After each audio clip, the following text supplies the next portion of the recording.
السلام علیکم الحمد للہ وحدہ والصلاة والسلام علی من لا نبی بعدہ اما بعد فإن خیر الحدیث کتاب اللہ وخیر الہدی ہدی محمد صلی اللہ علیہ وسلم وشر الامور محدثاتها وکل بدعۃ ضلالہ او کما قال علیہ الصلاۃ والسلام۔ آج کی گفتگو کا عنوان ہے روزہ کی حقیقت۔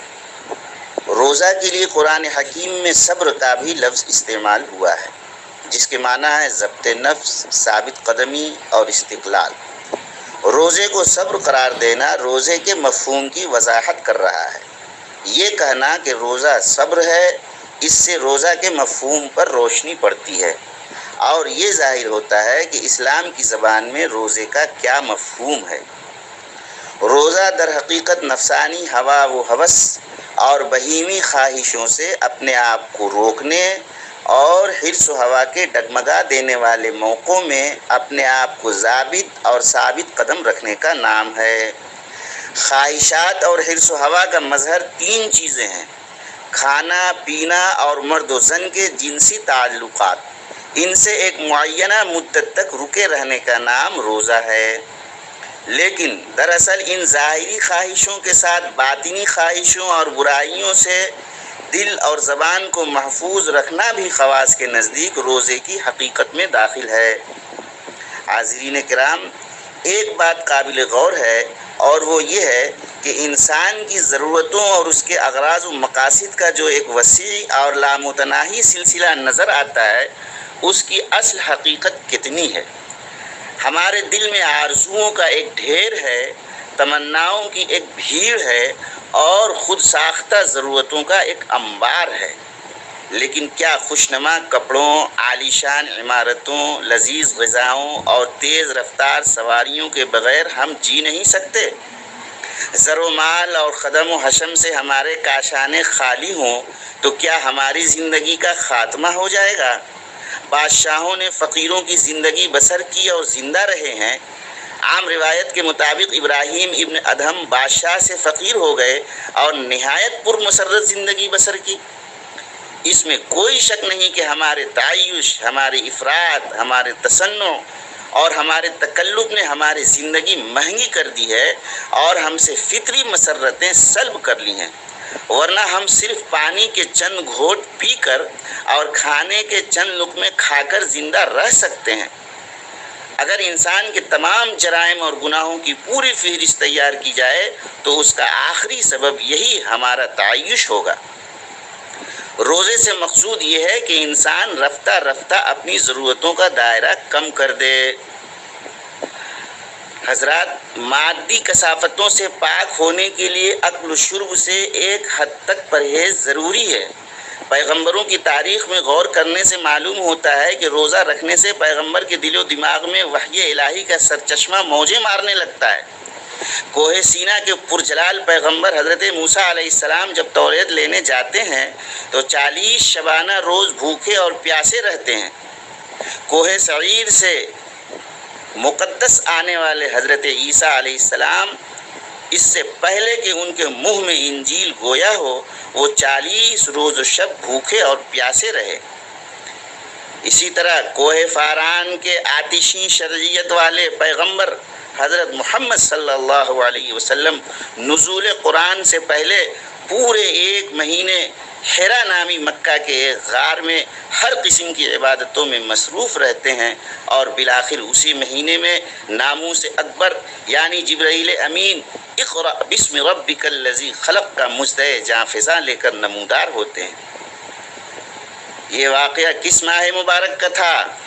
شہر رمضان الذی انزل فیہ القرآن، رمضان کا وہ مہینہ جس میں قرآن اترا۔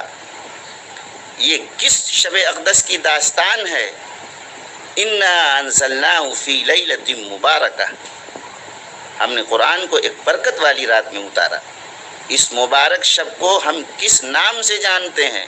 انا انزلناہ فی لیلۃ القدر، ہم نے قرآن کو شب قدر میں اتارا۔ محترم حضرات، روزہ ایک قسم کی دوا ہے، اور دوا کو بقدر دوا ہی ہونا چاہیے تھا۔ اگر پورا سال اس دوا میں صرف کر دیا جاتا تو یہ ایک غیر طبعی علاج ہوتا اور مسلمانوں کی جسمانی جدوجہد کا خاتمہ ہو جاتا اور ان کی شگفتگی مزاج مٹ جاتی. لیکن اگر 1-2 روز کا تنگ اور محدود زمانہ رکھا جاتا تو یہ اتنی کم مدت تھی کہ اس میں دوا کا فائدہ بھی ظاہر نہ ہوتا. اس لیے اسلام نے روزے کے لیے سال کے 12 مہینوں میں سے 1 مہینہ مقرر کیا، اور اس مہینہ کو متعین اس لیے کر دیا گیا کہ تمام افراد امت بیک وقت اس فرض کو ادا کر کے اپنی وحدت کا مظاہرہ کریں. اور اس کے لیے وہی مہینہ موزوں تھا جس میں قرآن نازل ہونا شروع ہوا، یعنی رمضان. چنانچہ حضرت صلی اللہ علیہ وسلم اور تمام صحابہ نے یہ مہینہ ہمیشہ روزے میں گزارا.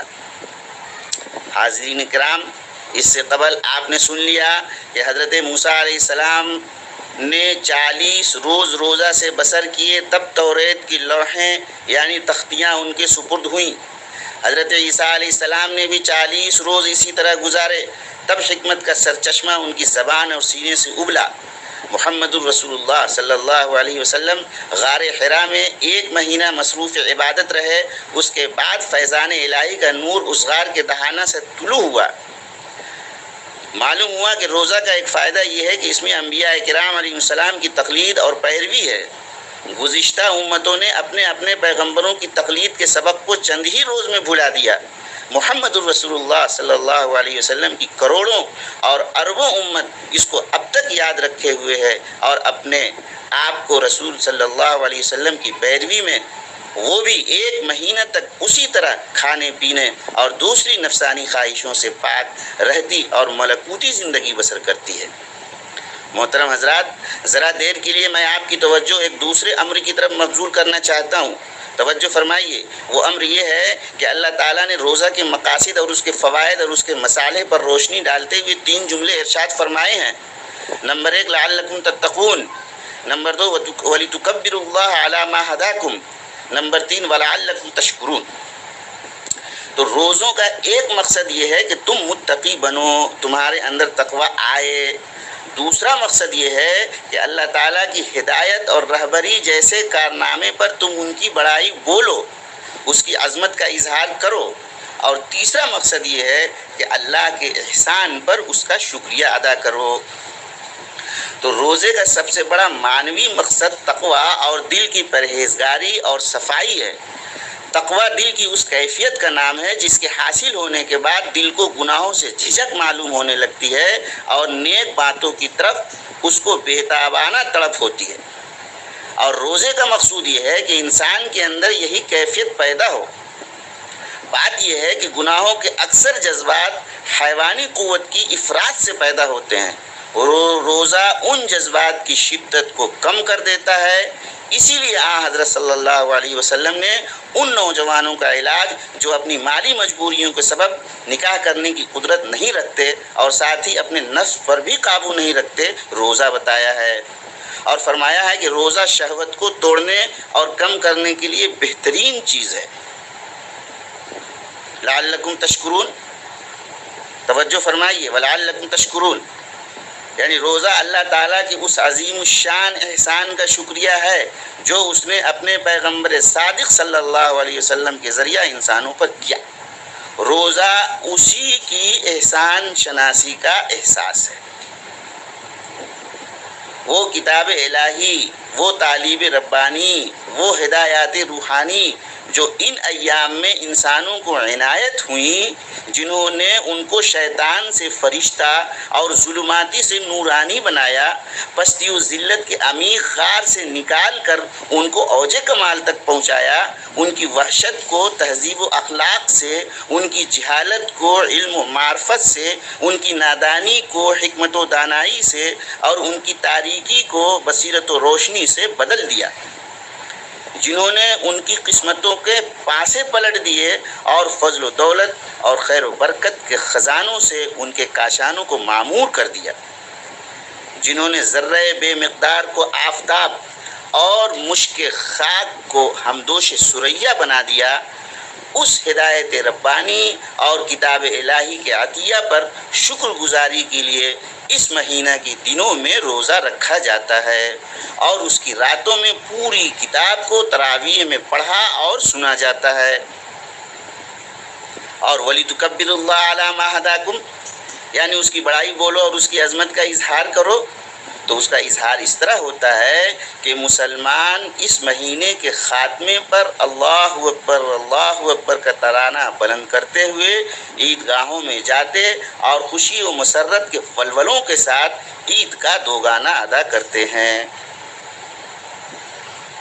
برادران اسلام، روزے کے کچھ ضمنی اور ذیلی فوائد بھی ہیں، میں نمبر وار بتا رہا ہوں۔ نمبر 1، روزہ ہی امیروں اور شکم سیر لوگوں کو بتاتا ہے کہ فاقہ میں کیسی اذیت اور بھوک اور پیاس کی تکلیف ہوتی ہے، اور اسی وقت اس کو اپنے غریب اور فاقہ سے نڈھال بھائیوں کی تکلیف کا احساس ہوتا ہے اور معلوم ہوتا ہے کہ چند لقموں سے ان کی تکلیف کو دور کرنا کتنا بڑا ثواب ہے۔ جو خود بھوکا نہ ہو اس کو بھوک کی، اور جو خود پیاسا نہ ہو اس کو پیاس کی تکلیف کا احساس کیوں کر ہوگا؟ بقول حافظ ابن قیم، سوزے جگر کے سمجھنے کے لیے پہلے سوختہ جگر ہونا ضروری ہے۔ روزہ اسی احساس کو زندہ کرتا ہے اور ایثار، رحم اور ہمدردی کے جذبہ کو پیدا کرتا ہے۔ چنانچہ حضرت صلی اللہ علیہ وسلم کا حال یہ تھا کہ بعض صحابہ کہتے ہیں کہ رمضان میں آپ کی سخاوت باد رواں کی طرح ہوتی تھی، اور اسی کا اثر ہے کہ آج تک مسلمانوں کے یہاں اس مہینے میں غریبوں اور فقیروں کی امداد و اعانت کی جاتی ہے۔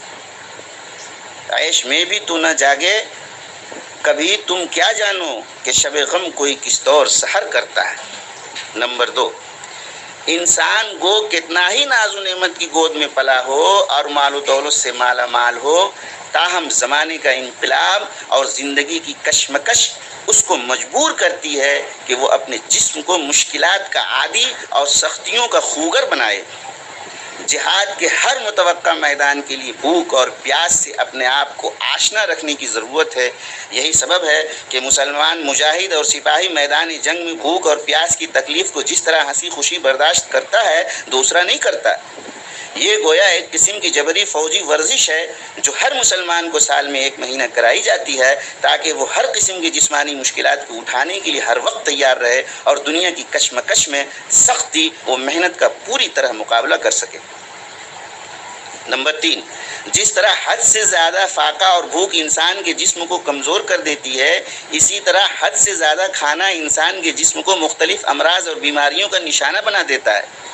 طب کے تجربے اور مشاہدے یہ ثابت کرتے ہیں کہ اکثر حالتوں میں انسان کا بھوکا رہنا اس کی صحت کے لیے ضروری ہے۔ مختلف بیماریوں کا یہ قطعی علاج ہے۔ طبی ہدایت ہے کہ کم از کم ہفتہ میں 1 وقت کھانا ناغہ کیا جائے۔ اسلام میں ہفتہ وار مسنون و مستحب روزے بھی ہیں، مگر اسی کے ساتھ سال میں 1 دفعہ جسمانی فضلہ کی تخفیف کے لیے فرضاً روزہ رکھنا نہایت نفع بخش ہے۔ جو مسلمان رمضان کے روزے رکھتے ہیں ان کو ذاتی تجربہ ہوگا کہ 1 مہینہ کا روزہ کتنی بیماریوں کو دور کر دیتا ہے، بشرطے کہ انہوں نے از خود کھانے پینے اور افطار و سحور میں بے اعتدالی نہ کی ہو۔ اس لیے یہ ایک قسم کا سالانہ جسمانی علاج بھی ہے۔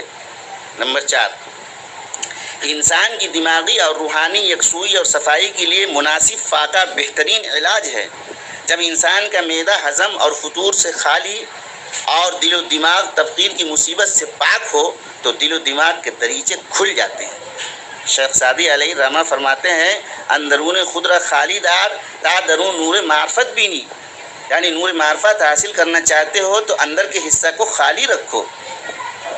حاضرین کرام، روزہ ہمارے اندرونی جذبات میں سکون پیدا کرتا ہے، یہ فرصت کی گھڑیاں عطا کرتا ہے، یہ قوا میں اعتدال پیدا کرتا ہے، یہ دل و دماغ کی جمعیت خاطر کا سامان ہے۔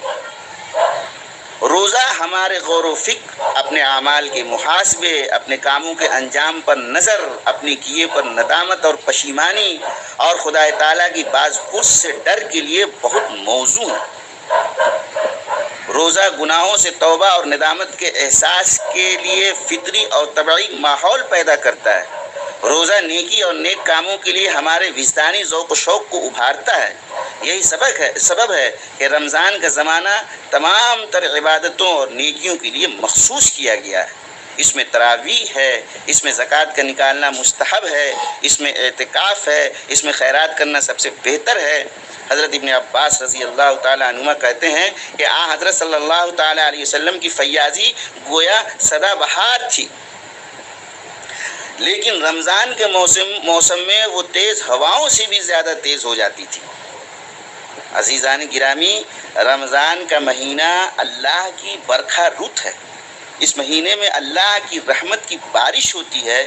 اس کا ابتدائی حصہ رحمت ہے، اس کا درمیانی حصہ مغفرت ہے، اور اس کا آخری حصہ دوزخ سے آزادی کا باعث ہے۔ موسم میں اگر کوئی غافل رہا یا چوک گیا تو تا حیات اس کی تلافی نہیں ہو سکتی۔ اسی لیے حدیث شریف میں فرمایا گیا ہے کہ رمضان کے روزے کا چھوڑنا ناقابل تلافی نقصان ہے۔ عمر بھر کے روزے رمضان کے ایک دن کی تلافی نہیں کر سکتے۔ رمضان کا مہینہ پا کر کوئی روزہ نہ رکھے، اس کی مثال اس بد نصیب کی سی ہے جو آب حیات پر پہنچ کر مٹکا توڑ دے۔ گدائے میں گدا کی شان بے نیازی دیکھ پہنچ کے چشمہ حیواں پہ توڑتا ہے صبح۔ محترم دوستو، کان کھول کر سن لیں، روزہ کا سب سے بڑا مقصد تقویٰ، بارسائی اور پرہیزگاری ہے۔